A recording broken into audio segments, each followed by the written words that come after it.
dengan Dr. Linda Sumail, spesialis paru. Halo dokter. Halo Kak Irin. Apa kabar nih dokter? Kabar baik, sehat selalu. Baik ya dokter. Oke baik dokter, sebelum kita membahas tema kita hari ini seputar penyakit tuberkulosis, mungkin dokter bisa memperkenalkan diri dulu nih ke pemirsa TVRI NTT yang sedang menonton kita hari ini. Halo buat peserta Solusi Sehat pada sore hari ini. Perkenalkan saya Dr. Linda Yandi Sumali, saya dokter sehari-hari berpraktek sebagai dokter spesialis paru di Rumah Sakit Umum Profesor Dr. Wiset Yohanes Kupang. Oke. Baik dokter, kita langsung saja membahas topik kita hari ini, dan ini juga merupakan topik yang sangat menarik ya dokter, karena seperti yang sudah saya bilang tadi, akhir-akhir ini sudah banyak nih pasien yang menderita penyakit tuberkulosis. Nah mungkin dokter bisa menjelaskan ke pemirsa kira-kira penyakit TBC itu apa dan kenapa tema kita hari ini sangat penting untuk kita bahas nih dok. Ya, peserta pemirsa Solusi Sehat pada sore hari ini, tuberkulosis ini adalah suatu penyakit menular yang disebabkan oleh kuman Mycobacterium tuberculosis. Jadi ini adalah suatu penyakit infeksi dan tidak ada hubungannya dengan bawaan atau keturunan sama sekali. Penyakit ini bisa disembuhkan asal kita mengetahui penyakit ini secara dini dari awal dan kemudian kita menjalani pengobatan dengan teratur. Penyakit ini bisa sebagian besar memang menyerang paru, tapi bisa juga menyerang organ-organ di luar paru, misalnya kelenjar, bahkan TBC otak, TBC tulang, dan di seluruh tubuh. Oke, nah itu kan tadi sudah dokter jelaskan, ternyata ada beberapa jenis dari penyakit TBC. Nah mungkin dokter bisa menjelaskan satu-satu nih, TBC tulang itu apa, TB kelenjar itu seperti apa, dan kira-kira perbedaannya itu seperti apa nih dok? Ya. Jadi yang memang kita sering kenal adalah penyakit tuberkulosis paru ya. Kalau tuberkulosis paru kita tahu bahwa gejalanya akan sering ada batuk ya. Batuk lama lebih dari 2 minggu dengan disertai beberapa penyakit yang lain seperti penurunan nafsu makan, penurunan berat badan, kemudian keringat malam, lemah, lesu. Tetapi kita jangan lupa bahwa tuberkulosis ini sering kita juga dapati di luar paru. Misalnya kita dapatkan TBC kelenjar, kita lihat ada pembesaran kelenjar getah bening, ada benjolan di leher yang paling sering bisa di salah satu sisi atau di kedua sisi, itu bisa TBC kelenjar. Bahkan bisa juga kalau penurunan daya tahan tubuh bisa menyerang TBC tulang, ada bengkak di tulang yang tidak sembuh-sembuh, itu ternyata TBC tulang. Bahkan TBC payudara itu juga bisa. Yang paling berat memang bisa menyerang ke otak. Jadi sering pasien datang dengan penurunan kesadaran, tidak sadar, kemudian setelah kita evaluasi lebih lanjut ternyata itu adalah suatu TBC yang menyerang ke otak. Oke. Nah dokter, mungkin pemirsa bisa lihat nih di layar kaca pemirsa, sudah ada beberapa hal yang dokter sampaikan seputar TBC ini. Nah mungkin dokter bisa jelaskan nih bagaimana untuk penularan penyakit TBC itu kira-kira seperti apa nih dokter? Ya. Jadi penularan penyakit tuberkulosis ini dari udara atau airborne infection, menularnya dari udara, dari percikan dahak, batuk, bersin dari orang atau individu yang memiliki mengalami penyakit tuberkulosis, memiliki kuman tuberkulosis yang akan menyebar kepada orang-orang di sekitarnya. Berarti penularannya itu melalui udara saja nih. Udara. Oke, nah mungkin pemirsa bisa lihat nih di layar kaca pemirsa sudah ada gambar bagaimana untuk penularan penyakit TBC sendiri ya dokter ya. Oke, nah dokter, untuk gejala TB sendiri apa nih dokter? Apakah ada perbedaan antara gejala TB tulang, TB paru, TB kelenjar dan lain sebagainya nih dok? Jadi penyakit tuberkulosis ini baik TBC paru maupun di luar paru, masuknya atau source of infectionnya tetap lewat ke paru dulu, masuk lewat paru. Tetapi tidak semua orang kadang mengalami manifestasi atau gejala-gejala di paru, bisa juga di luar paru. Tapi masuknya pasti akan lewat paru. Ketika mengalami TBC paru, gejala-gejalanya pasti ya berupa seperti tadi, batuk yang paling sering pasti ada gejala batuk, disertai gejala-gejala yang lain seperti penurunan berat badan, penurunan nafsu makan, keringat malam, lemah, lesu. Nah, kalau misalkan dia menyebar kuman tuberkulosisnya ini baik menyebar secara di kelenjar getah bening ataupun menyebar ke peredaran darah menuju ke organ-organ targetnya, itu akan menimbulkan gejala sesuai dengan organ sekitarnya itu. Oke. Nah, Nah, untuk gejala batuk sendiri nih dokter, kira-kira apakah ada perbedaan batuk biasa dengan seseorang yang menderita penyakit TB nih dokter? Iya, jadi kalau untuk penyakit TB ini biasanya batuknya lama ya, batuknya lama lebih dari 2 minggu atau kambuh-kambuhan sembuh nanti kambuh kembali. Dan disertai juga dengan gejala-gejala yang lain, demam. Demamnya yang untuk tuberkulosis ini bukan demam yang tinggi karena demamnya hanya sumber-sumber menjelang maghrib, demam atau subuh-subuh dia akan demam hanya merasa meriang-meriang saja, terus kemudian kadang bisa sembuh sendiri atau kalau ada yang minum dengan parastamol dia rasa membaik. Tapi kemudian berapa lama dia akan muncul kembali seperti itu. Karena TBC ini adalah suatu penyakit infeksi yang kronis, penyakit infeksi yang lama. Oke. Nah dokter, biasanya ini kan pasien dengan penyakit TB itu terjadinya penurunan berat badan yang begitu drastis. Nah kira-kira itu penyebabnya apa nih dokter? Apakah mereka itu tidak nafsu makan atau seperti apa dok? Iya, jadi karena ini suatu penyakit infeksi ya, penyakit infeksi yang kronis lama, terus kemudian terjadi katabolisme di dalam proses tubuh sendiri yang tubuh berusaha melawan kuman-kuman penyakit ini dengan akhirnya mengambil protein-protein dalam tubuh sendiri. Terus ditambah dengan penyakit-penyakit keluhan yang lain, tidak nafsu makan, akhirnya berat badan pasti akan menurun. Nah dokter, kira-kira seberapa bahaya nih penyakit TBC sendiri nih dokter? Menurut dokter sebagai spesialis paru nih. Iya, jelas penyakit tuberkulosis ini tidak bisa kita anggap remeh ya. Untuk paru sendiri kalau kita tidak cepat melakukan pengobatan, dia akan bisa merusak karena dia sifatnya nekrosis atau pengkejuan, dia akan merusak paru kita sehingga terjadi fibrosis yang luas. Akibatnya kalau kita pengobatannya tidak secara dini, sudah larut baru kita lakukan pengobatan, pasti sudah terjadi kerusakan di paru dan ini sifatnya irreversible atau tidak bisa kembali. Jadi meskipun sudah diobati nanti kalau kita terlambat dalam pengobatan akan sering merasa capek dan sesak akan berkelanjutan. Terus apalagi kalau misalkan menyerang ke organ-organ yang lain, TBC tulang dan TBC otak itu kan efeknya pasti akan lebih fatal dan Lebih berat. fatal lagi. Oke, nah berarti penyakit TBC ini berbahaya ya dokter? Jelas berbahaya. Jadi intinya jangan dianggap sepele ya. Ya. Nah dokter dan pemirsa, mungkin pemirsa bisa lihat di layar kaca pemirsa sudah ada perjalanan alamiah infeksi TB. Nah mungkin dokter bisa jelaskan nih dari slide yang sudah ditayangkan di layar kaca pemirsa di dokter. Penularannya dari penularannya dari satu orang yang memiliki kuman tuberkulosis, kalau misalkan dia saat tidak menutup mulut saat berdahak terus kemudian kuman menyebar ke orang-orang di sekitarnya, bisa menimbulkan orang di sekitarnya bahkan 10 sampai 15 orang yang menurut penelitian per tahun bisa terkena penyakit tuberkulosis itu. Sehingga penting kita menemukan orang yang menderita penyakit tuberkulosis ini supaya secara dini kita memberikan pengobatan dan tidak menularkan kepada orang-orang di sekitarnya. Oke, TB itu kira-kira ada keterkaitannya atau tidak nih dok? Ya, ini yang dari gejala tuberkulosis gejala ya, TB. gejala TB yang tadi sudah kita jelaskan ya, ada gejala tentang batuk dan disertai dengan gejala-gejala yang lainnya tadi. Oke, nah mungkin bisa next ya untuk slide-nya nih dokter. Tadi kan untuk gejala TB sendiri sudah dokter jelaskan. Oke. Nah next, nah ini dokter perjalanan alamiah infeksi TB. Mungkin dokter bisa jelaskan ya dokter. Jadi dari kuman tuberkulosis masuk ke dalam tubuh kita itu banyak faktor yang mempengaruhi apakah dia akan kena sakit tuberkulosis atau tidak. Yang pertama memang dari daya tahan tubuh atau sistem kekebalan tubuh seseorang tersebut. Kalau kuman yang masuk dalam jumlah yang sedikit dan kekebalan tubuh kita baik, sebenarnya tubuh kita akan bisa melawan, membunuh kuman tuberkulosis ini dan mengeluarkan ke dalam tubuh dan kita tidak mengalami gejala apa-apa. Itu dalam kita lihat sekitar 4 sampai 6 minggu ya masa inkubasinya. Tetapi kalau misalkan daya tahan tubuh kita kurang baik dan kumannya juga dalam jumlah yang banyak, kita akan bisa langsung menderita atau sakit tuberkulosis, menimbulkan gejala-gejala tuberkulosis. Nah, bagaimana kalau sama kuat ketika kita tidak mampu membunuh kuman tuberkulosis itu sendiri, tetapi kita bisa ada sistem kekebalan tubuh yang menyelubungi kuman tersebut, itu yang kita sebut sebagai granuloma. Jadi kuman tuberkulosis kita selubungi dengan sel-sel pertahanan tubuh atau sistem kekebalan tubuh. Jadi kuman ini tidak bisa kemana-mana, tidak bisa menyebar ke tubuh kita dan menimbulkan penyakit. Itu yang disebut sebagai infeksi laten atau dorman. Jadi dia sembunyi saja di dalam tubuh kita, bisa sampai bertahun-tahun di dalam tubuh kita.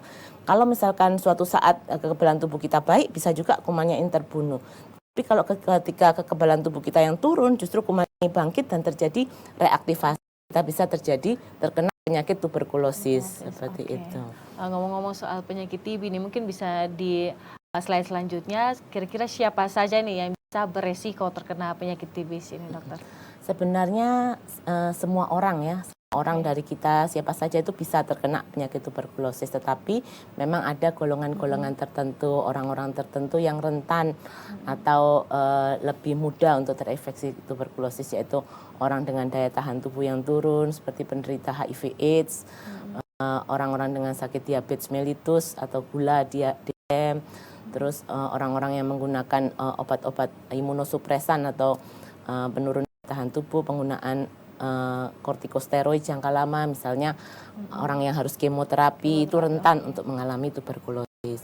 Dan juga orang yang kontak erat dengan penderita tuberkulosis, misalkan ada orang serumahnya yang menderita penyakit tuberkulosis, dia lebih beresiko untuk terkena.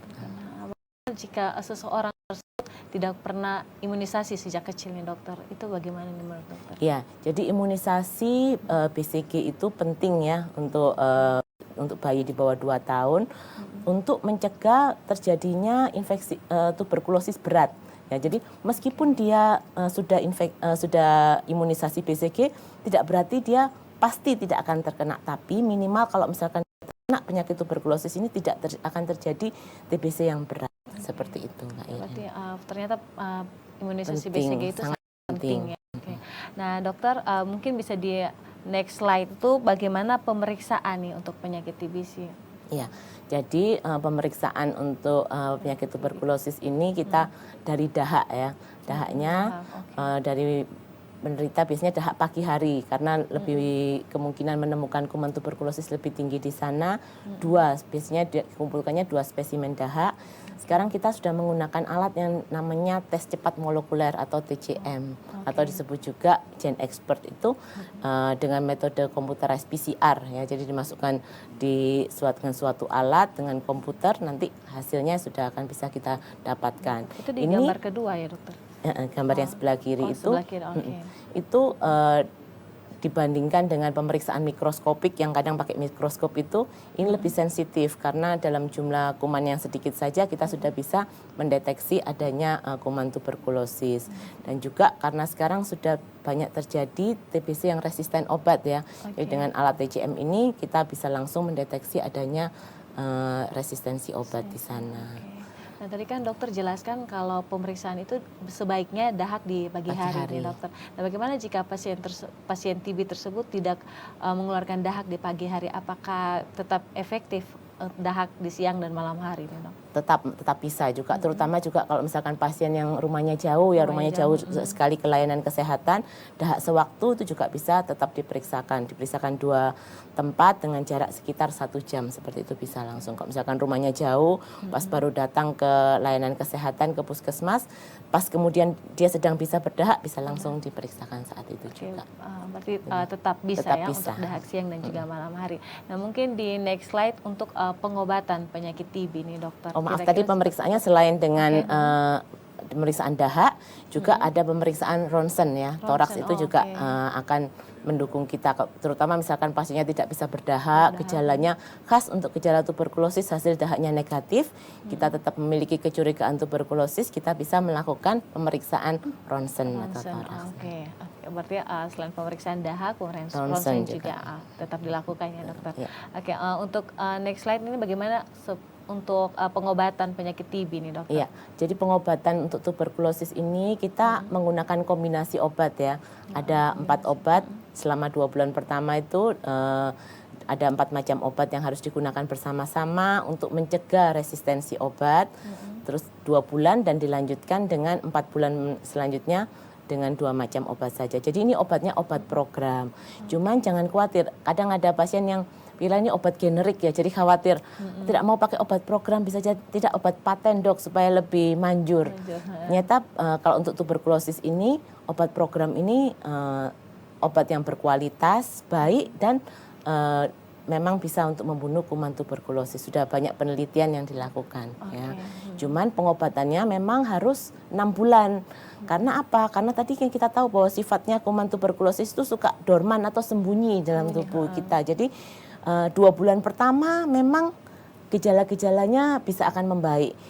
Sudah tidak batuk, tidak demam, tidak ada berat badan sudah naik. Beberapa pasien merasa sudah sembuh, dan tidak mau melanjutkan pengobatan lagi. Nah ini yang salah karena kuman yang sembunyi dalam tubuh itu belum dilakukan sterilisasi atau belum benar-benar mati semuanya seperti itu Kak Iren. Jadi harus minimal untuk pengobatan tuberkulosis itu 6 bulan. Bahkan kalau untuk TBC yang berat yaitu TBC miliar atau TBC tulang bahkan TBC otak itu bisa sampai 1 tahun. 1 tahun, oke. Nah, apakah obat program tersebut kan biasanya didapat dari fasilitas kesehatan puskesmas misalnya dokter? Apakah sama nih kualitasnya dengan obat yang dijual di apotik? Iya, jelas sama ya, jelas sama. Dan memang kalau untuk tuberkulosis ini sekarang hampir sudah tidak ada obat yang paten lagi ya. Jadi memang pakai obat program dan ini obat program ini cukup baik, tidak usah khawatir. Ya. Sudah terbukti. Ya.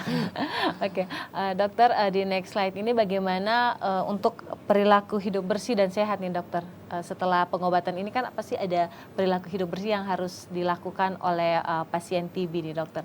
Apakah sama dengan masyarakat seperti biasa atau beda dengan? Iya, jelas ya. Jadi karena ini penyakit infeksi, kita penting untuk perilaku hidup bersih dan sehat itu harus makan makanan bergizi. Terus kemudian juga tidur yang cukup. Buat yang merokok, berhenti merokok ya, berhenti merokok. Terus juga kalau untuk penderita tuberkulosis jangan membuang dahak sembarangan ya. Kalau misalkan batuk harus ditutup dengan tisu atau dengan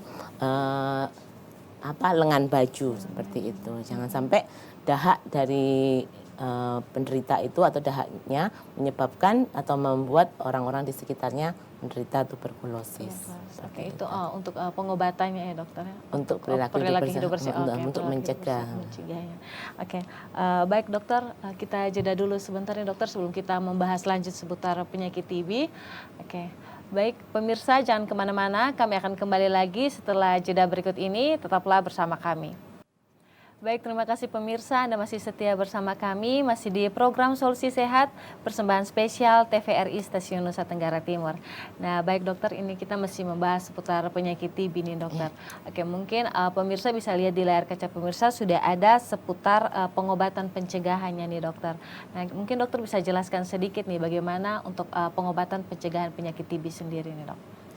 Ya. Jadi sekarang sudah ada pengobatan untuk pencegahan tuberkulosis. Diutamakan untuk pasien-pasien yang dengan imunokompromis tadi, misalkan pasien dengan HIV/AIDS ya. Akhirnya kita harus screening, kita harus lihat apakah dia sudah menderita penyakit tuberkulosis ini atau tidak. Kalau misalkan tidak, kalau misalkan dia menderita tuberkulosis, kita berikan pengobatan tuberkulosis. Tetapi kalau misalkan dari screening tidak didapatkan penyakit tuberkulosis, akan diberikan pengobatan pencegahan tuberkulosis. Ya. Demikian juga balita anak di bawah 5 tahun yang kontak erat atau kontak serumah dengan ada ayahnya atau ibunya yang menderita tuberkulosis dan dia dipastikan tidak menderita penyakit tuberkulosis itu akan diberikan pengobatan pencegahan. Ada juga golongan-golongan tertentu yaitu kalau misalkan golongan imunokompromis yang lain, kalau yang lain misalkan menderita orang yang tinggal di lembaga permasyarakatan atau petugas kesehatan juga itu kalau dibuktikan dia menderita penyakit infeksi TBC laten yang tadi jelaskan. Jadi ada TBC yang dorman, ada beberapa pemeriksaan yang membuktikan bahwa dia sudah terinfeksi penyakit tuberkulosis tetapi tidak menderita penyakit tuberkulosis. Jadi harus dibedakan antara infeksi TBC laten, jadi dia terinfeksi tapi tidak ada tanda dan gejala sama sekali. Jadi dia tidak menderita sakit TBC, tapi dia sudah terinfeksi. Itu bisa juga diberikan pengobatan pencegahan. Karena dari penelitian bahwa pengobatan pencegahan ini akan 60-90% akan membuat orang tidak terkena tuberkulosis dalam 5 tahun ke depan. Nah, kira-kira dokter keterkaitan antara penyakit TB dan HIV itu apa nih dok? Jadi karena penyakit dengan HIV, AIDS ya kita tahu bahwa dia menurunkan kekebalan tubuh, terutama menyerang dengan sel CD4 ya, sel kekebalan tubuh. Nah, sel kekebalan tubuh ini kita perlukan untuk melawan penyakit, salah satunya tuberkulosis. Dari penelitian memang dapatkan bahwa sampai 5-10 kali resiko untuk orang menderita dengan HIV ini terkena tuberkulosis. Sehingga penting sekali untuk diberikan pengobatan pencegahan ketika dari awal sudah diketahui dia HIV/AIDS tapi tidak ada penyakit tuberkulosis, langsung diberikan pengobatan pencegahan seperti itu. Nah itu tadi kan seputar pengobatan pencegahan penyakit TB nih dokter. Nah bagaimana cara nih untuk mencegah penularan penyakit TB ya? Mungkin pemirsa bisa lihat di slide terakhir ya yang dokter sudah siapkan untuk kita nih seputar mencegah penularan penyakit TB nih dok. Ya, jadi memang kalau untuk pencegahan penyakit tuberkulosis itu kita dari perilaku hidup bersih dan sehat tadi. Berhenti merokok buat yang merokok ya. Ventilasi atau dipastikan bahwa sinar matahari harus masuk ke dalam ruangan di kamar kita. Jadi kalau kita pagi-pagi itu buka jendela supaya sinar matahari masuk, terjadi pertukaran udara yang baik. Kasur juga harus sering dijemur ya, supaya tidak lembab, karena tempat yang lembab itu menjadi tempat yang nyaman buat nanti kuman tuberkulosis bisa tumbuh di sana. Terus olahraga secara teratur, makan makanan yang bergizi. Apakah ada olahraga yang tidak diperbolehkan untuk seseorang yang kena penyakit TB, dokter? Tidak ada. Kalau olahraga, olahraga biasa saja. Begitupun dengan pola untuk makanan sendiri, tidak ada ini, dok? Kalau untuk pola makan untuk menderita tuberkulosis ini kan biasanya ada penurunan berat badan yang drastis. Memang harus dietnya TKTP, istilahnya tinggi kalori, tinggi protein, yang banyak mengandung protein. Nah tadi kan dokter sudah menjelaskan nih semua yang sudah ada di layar kaca pemirsa seputar penyakit TB nih dokter. Nah dokter, ini mungkin pertanyaan yang sering ditanyakan juga nih oleh masyarakat. Kira-kira kelompok seperti apa yang perlu dilakukan screening TB nih dok? Itu tadi ya, kelompok yang perlu screening TB itu kelompok orang-orang dengan penurunan daya tahan tubuh HIV, AIDS, kelompok dengan penyakit diabetes mellitus ya, atau sakit gula, kencing manis itu harus kita lakukan screening. Terus kontak serumah. Jadi ketika kita sudah menemukan penderita tuberkulosis, dari layanan kesehatan dan juga dibantu dengan kader akan melakukan investigasi kontak ke rumah untuk melihat orang-orang serumahnya apakah dia sudah menderita penyakit tuberkulosis atau tidak. Nah dokter, biasanya kan seseorang yang terkena penyakit TB nih, pasien TB itu ada pendampingnya. Bagaimana caranya agar pendamping tersebut tidak tertular penyakit TB nih dok? Ya. Jadi ada istilahnya memang PMO ya, pengawas menelan obat. Itu biasanya dipilihkan untuk orang yang terdekat dari penderita, supaya untuk memberikan motivasi, untuk memberikan semangat dan mengingatkan supaya minum obatnya sampai teratur. Bagaimana supaya tidak tertular dari penderitanya? Memang selama 2 minggu pertama ya, terutama sebelum mendapat pengobatan harus pakai masker di rumah, harus pakai masker. Terus kemudian juga jaga jarak. Tapi kalau misalkan dari bekas makanan atau pakaian itu tidak menular ya. Jadi kita tidak usah khawatir kalau bekas piring makannya asal sudah dicuci bersih bisa dipakai untuk orang lain juga. Demikian juga pakaian. Kecuali kalau makan sepiring berdua ya, selama masih dalam pengobatan atau selama dahaknya masih positif, itu memang dia masih beresiko untuk menularkan. Nah ngomong-ngomong soal masker nih dokter, apakah ada masker khusus yang direkomendasikan untuk seseorang yang terkena penyakit TB atau semua masker sama saja dokter? Kalau untuk penderita tuberkulosis maskernya masker yang medis ya, masker yang medis. Jadi kalau ada yang memakai masker yang N95 itu tidak ya, bukan untuk penderita, itu memang hanya untuk petugas kesehatan. Kalau untuk penderitanya memang disarankan untuk masker medis minimal. Berarti masker yang terbuat dari kain itu kurang direkomendasikan ya, dokter? Nah tadi kan ngomong-ngomong dokter juga sudah menjelaskan kalau ternyata ada kadar TB nih. Kira-kira tugas dari kadar TB sendiri itu apa sih dokter? Tugas kadar ini terutama untuk mendampingi teman-teman di puskesmas ya, untuk melakukan investigasi kontak. Jadi untuk turun ke lapangan, untuk melihat rumah atau langsung turun ke rumahnya dari penderita itu untuk melihat apakah di sana ada yang sudah mengalami tanda dan gejala tuberkulosis seperti itu, dan menyarankan untuk ke layanan kesehatan kalau memang sudah ada tanda-tanda dan gejalanya supaya secara dini bisa diberikan pengobatan seperti itu.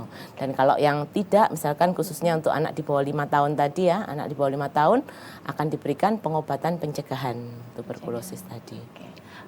Baik dokter, kan dokter juga sudah bilang di awal tadi nih kalau pengobatan TB itu biasanya diminum secara rutin selama 6 bulan.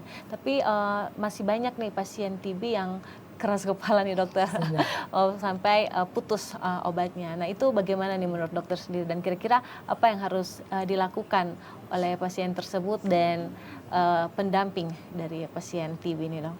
Iya.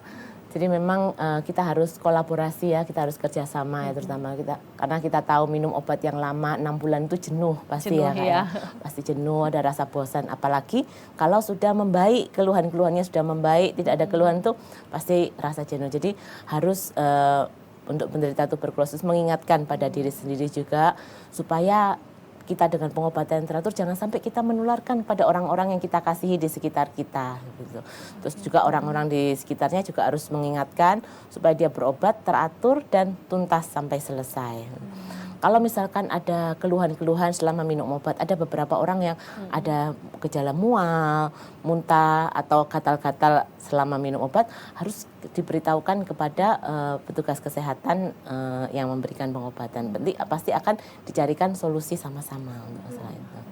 Nah dokter, apakah ibu hamil bisa beresiko terkena penyakit TB atau tidak? Iya, ibu hamil memang juga salah satu golongan yang rentan untuk menderita penyakit tuberkulosis. Dan kalau misalkan dari deteksi selama hamil, kita dapatkan memang menderita penyakit tuberkulosis, aman untuk pengobatan tuberkulosis ini kita berikan selama kehamilannya. Nah kan biasanya kan ibu hamil ini biasa diminum obatnya setiap hari nih dokter, dari awal kehamilan hingga akhir kehamilan. Nah kalau misalkan ibu hamil dengan riwayat penyakit TB itu apakah tidak ada dampak nih dokter kalau misalkan ibu tersebut minum obat yang untuk kehamilan dan juga obat rutin TB nih dok?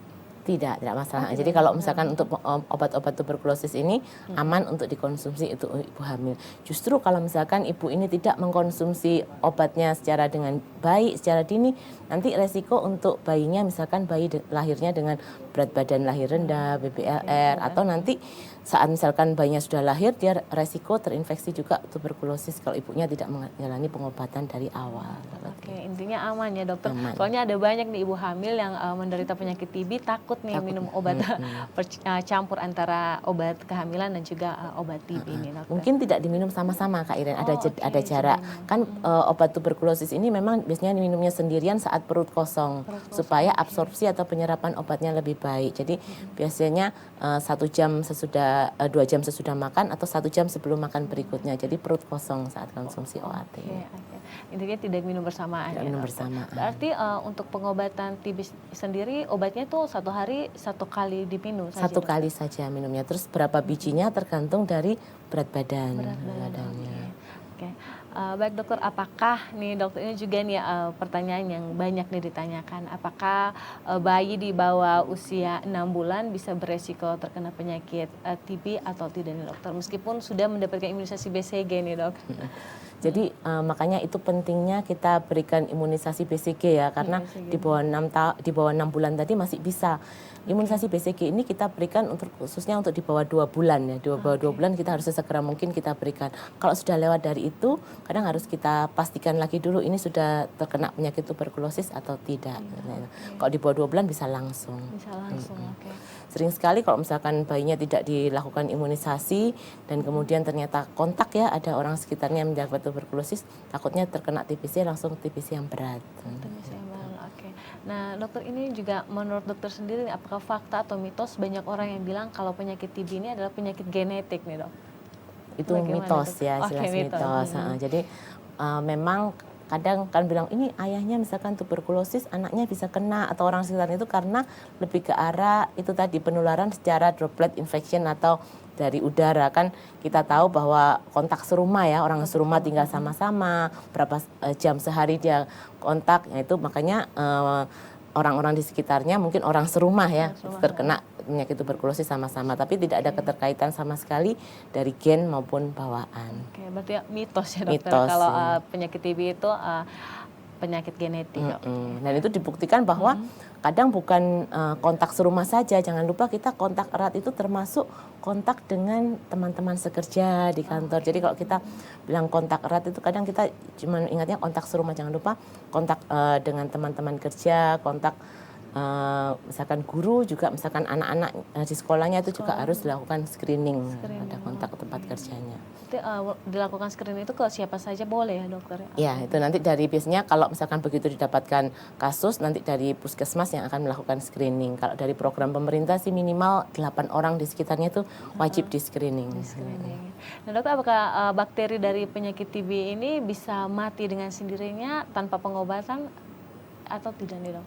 Di dalam tubuh kita. Di dalam tubuh. Ya itu tadi, kalau misalkan bakterinya mungkin jumlahnya hanya sedikit, kita misalkan kontak dari penderita TB mungkin hanya sebentar saja, 1-2 hari, atau kuman pasien tersebut dengan dahak yang negatif dan kekebalan tubuh kita cukup baik, sangat bisa sekali. Jadi akan dilakukan dari sistem kekebalan tubuh kita akan memakan kuman tuberkulosis tersebut, makrofag ya istilahnya, akan dibuang keluar. Jadi kita tidak akan menderita sama sekali. Kalau kekebalan tubuh kita baik. Nah ini mungkin dokter pertanyaan juga nih dari banyak masyarakat, kenapa pengobatan TB itu selama 6 bulan nih minimal?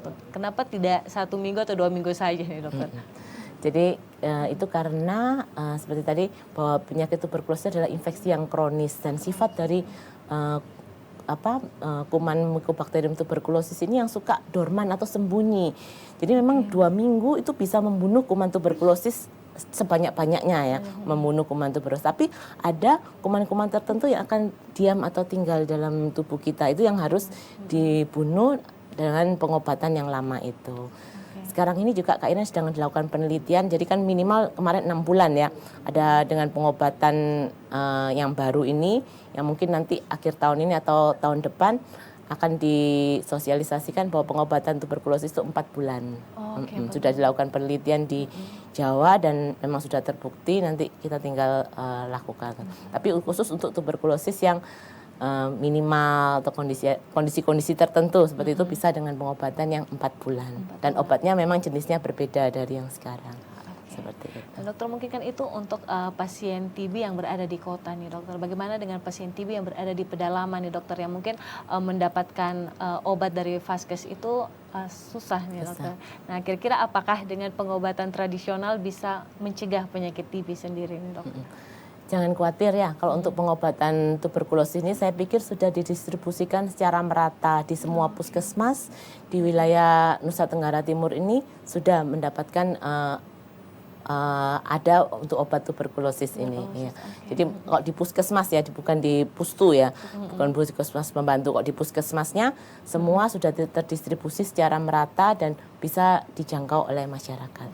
Oke. Berarti intinya merata bisa, ya dokter. Merata. Baik pasien TB yang ada di desa maupun yang ada di kota itu pengobatannya semua sama. Jenis obatnya juga sama. Jenis ya, obatnya dokter? juga sama. Baik dokter, untuk pertanyaan selanjutnya nih dokter, apakah pasien dengan penyakit TB ini ada pantangan-pantangan nih dokter? Kira-kira nih menurut dokter sendiri, apakah dia tidak boleh melakukan ini dan lain sebagainya? Tidak ada kalau pantangan secara khusus ya. Yang jelas kalau merokok, lebih ke arah merokok ya. Merokok itu jelas tidak boleh ya. Merokok tidak boleh, terus kemudian banyak makan makanan yang bergizi, tadi dietnya harus tinggi kalori, tinggi protein, supaya untuk membantu, karena obat sendiri itu kan harus diikat oleh protein ya. Kalau misalkan kurus tidak mau makan, nanti siapa yang mengikat obat ini untuk mendistribusikannya. Jadi dari nutrisinya juga harus dibantu seperti itu. Baik dokter, kita jeda dulu lagi sebentar ya dokter. Pemirsa jangan kemana-mana, kami akan kembali setelah pariwara berikut ini, tetaplah bersama kami. Terima kasih pemirsa, Anda masih setia bersama kami, masih bersama saya Irini Garu dan juga Dr. Linda ya dokter. Baik dokter, masih dengan tema yang sama yaitu seputar penyakit TB. Nah dokter, apakah seseorang jika mengalami batuk berdarah itu dinyatakan terkena penyakit TB atau tidak dok? Baik, terima kasih Kak Iren.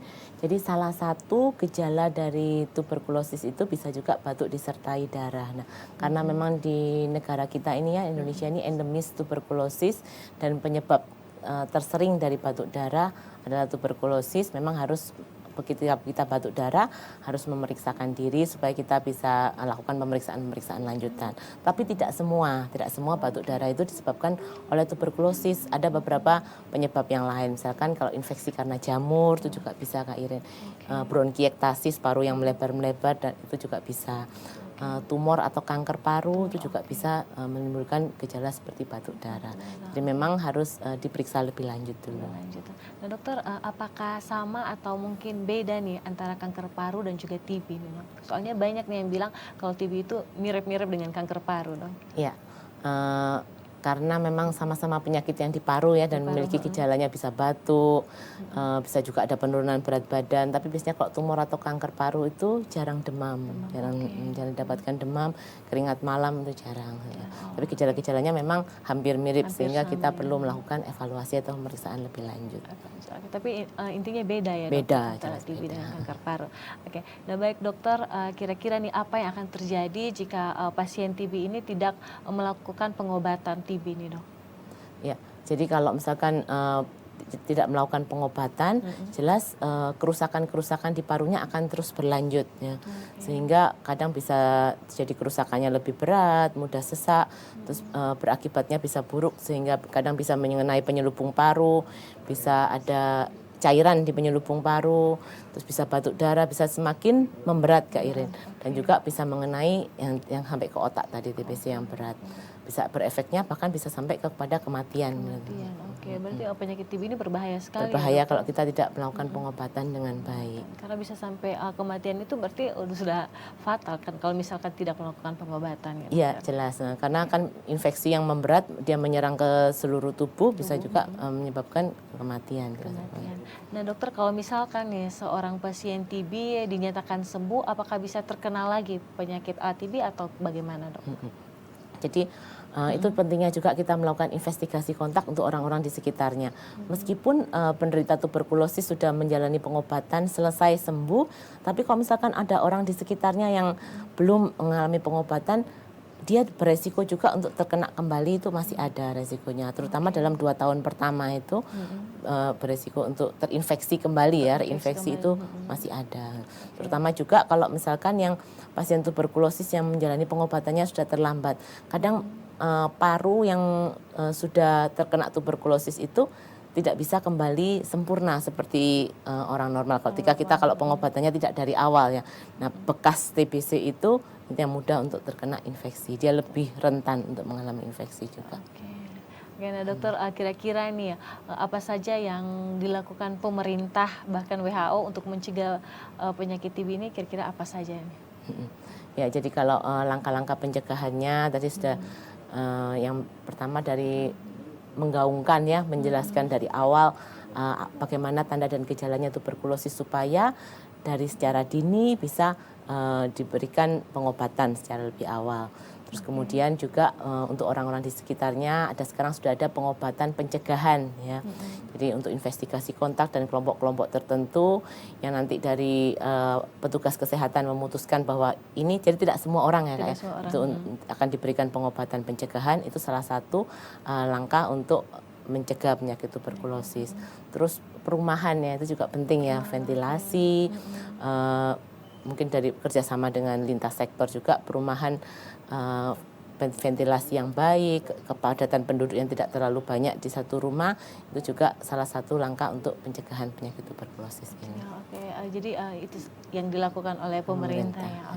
Berarti ini kerja keras ya antara nakes dan juga kader ya, yang kader untuk mencegah. Apalagi kita tahu bahwa penyakit tuberkulosis ini berkaitan erat dengan malnutrisi ya, berkaitan dengan sosial ekonomi seperti itu. Jadi nutrisi itu harus juga diperhatikan dalam pencegahan penyakit tuberkulosis ini.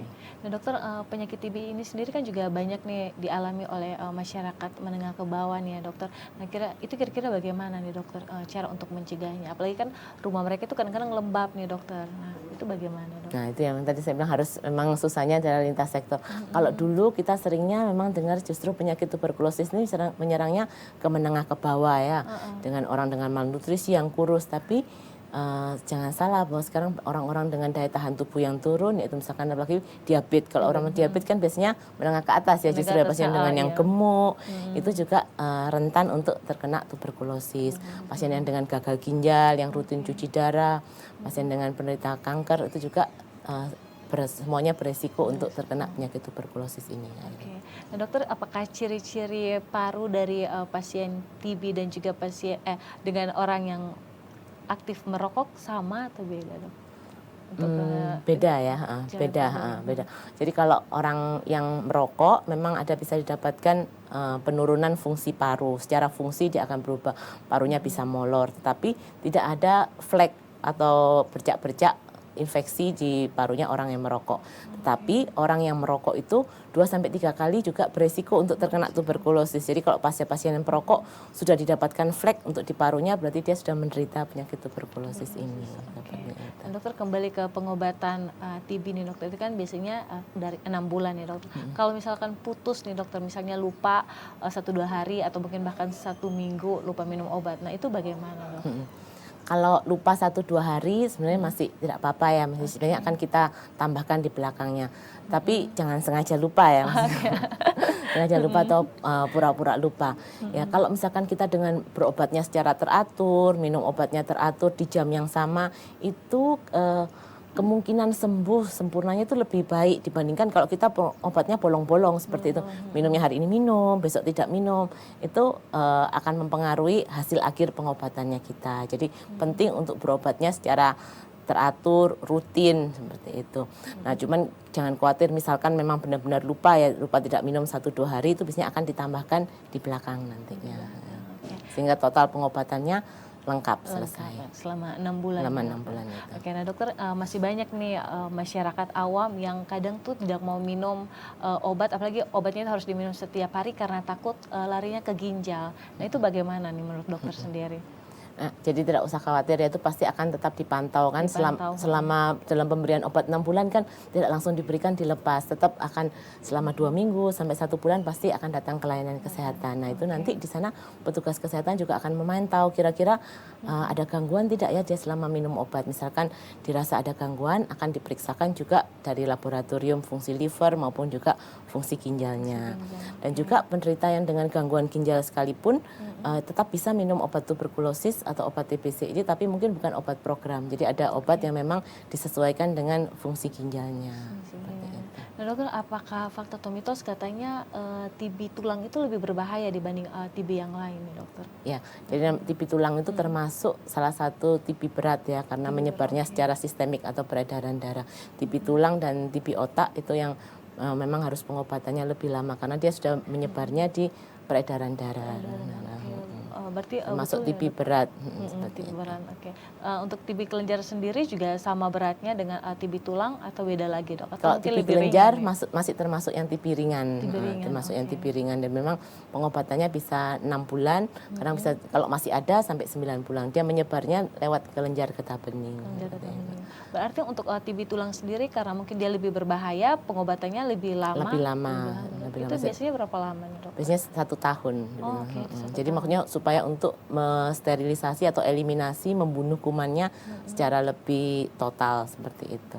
Karena dia sudah menyebar di peredaran darah tadi. Kalau misalnya pasien dengan TB tulang lupa minum obat juga, berarti dia bisa lebih dari 1 tahun ya, dokter? Iya, seperti itu. Oke. Nah, dokter, mungkin ini dokter bisa memberikan pesan-pesan nih dokter seputar TB dan juga ke masyarakat TVRI NTT khususnya, bagaimana cara untuk biar kita tuh terhindar dari penyakit TB nih, dok? Ya, jadi buat pemirsa Solusi Sehat TVRI sore hari ini, kita tahu bahwa penyakit tuberkulosis ini bisa menyerang siapa saja ya. Jadi kalau kita dapatkan tanda dan gejala seperti tadi ada batuk lama dengan penurunan berat badan, penurunan nafsu makan, apalagi kalau ada kontak, kalau kita pernah kontak dengan orang yang tuberkulosis, jangan segan-segan untuk segera memeriksakan diri di layanan kesehatan ya. Jadi tidak perlu malu, tidak perlu takut. Karena dengan kita mengetahui secara dini, kita mengetahui dengan lebih awal, kita bisa mendapatkan pengobatan dengan lebih baik ya. Jadi supaya tidak sampai penyakit tuberkulosis ini kemana-mana, dan hasil pengobatannya juga akan lebih baik kalau kita menjalani pengobatan dengan lebih awal. Ya, oke. Oke, dokter mungkin ini pertanyaan yang lupa nih tadi dokter. Apakah pasien TB yang anak-anak dan juga dewasa itu pengobatannya sama atau beda nih dok? Beda, ada Beda ya, dok. obat TBC anak itu, untuk pengobatan TBC anak ada obat yang tidak boleh diberikan untuk anak-anak. Jadi kalau misalkan obat TBC yang dewasa ada 4 macam obat, kalau yang anak hanya 3 macam saja untuk anak di bawah 14 tahun karena dikhawatirkan mengganggu penglihatan. Tapi jadi obat paketnya ada untuk paket TBC dewasa dan paket TBC anak sendiri. Nah dokter, misalkan nih seorang pasien TB sedang menyusui, apakah bisa menular lewat air susu atau tidak dok? Menularnya justru bukan lewat air susu tapi dari ini ya, kontak dengan dari percikan dahaknya. Jadi kalau misalkan menyusui disarankan memang memakai masker untuk awal-awal pengobatan seperti itu. Tetap boleh menyusui tapi memakai masker. Okay. Kalau dari air susunya memang jumlahnya sangat minimal sekali, tetap diizinkan tapi harus pakai masker. Oke. Berarti penularannya tidak lewat air susu iya, ya? lebih ke arah droplet tadi atau lewat udara. Oke. Baik dokter, ini tidak terasa sudah 60 menit nih kebersamaan kita dokter. Semoga kita bisa bertemu lagi di program Solusi Sehat lainnya, dan terima kasih juga karena sudah meluangkan waktunya dan memberikan informasi seputar penyakit TB nih dokter. Sama-sama Kak Irin. Semoga apa yang saya sampaikan bisa bermanfaat. Bermanfaat untuk pemirsa dan juga semua ya dokter. Baik pemirsa, tidak terasa sudah 1 jam kebersamaan kita. Kita ketemu lagi minggu depan di waktu yang sama. Akhir kata, saya Irene Garu mewakili seluruh kru yang bertugas pamit undur diri dari hadapan Anda. Terima kasih, sampai jumpa dan salam sehat.